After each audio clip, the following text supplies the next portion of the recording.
Le cargo transportant les urnes, isoloirs et cartes électeurs pour le premier tour des élections législatives et présidentielles du 27 décembre prochain est arrivé dans la matinée de ce jeudi 3 décembre à l'aéroport international Bangui Poko.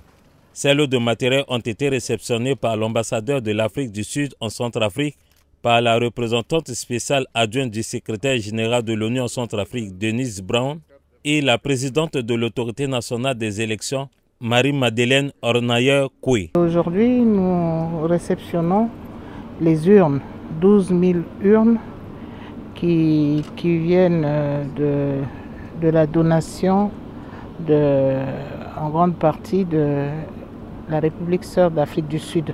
Ce matériel électoral est la contribution de l'Afrique du Sud et du programme des Nations Unies pour le développement PNUD, un pas important dans les préparatifs pour le bon déroulement du scrutin du 27 décembre 2020. Nous sommes extrêmement satisfaits avec le progrès au niveau de préparation électorale. Il y a eu la cartographie en mois de mai-juin, ensuite la mise en place des dénombrements, ensuite l'arrivée des tablettes, la formation des agents tablettes.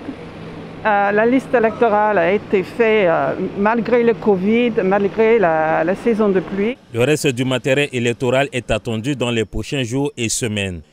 Plus d'1 858 236 personnes se sont enrôlées pour les scrutins du 27 décembre prochain, dont 46% sont des femmes. La MINUSCA se félicite des avancées significatives réalisées dans les préparatifs de ces élections et réitère son engagement à appuyer ce processus en vue des élections paisibles, transparentes et démocratiques.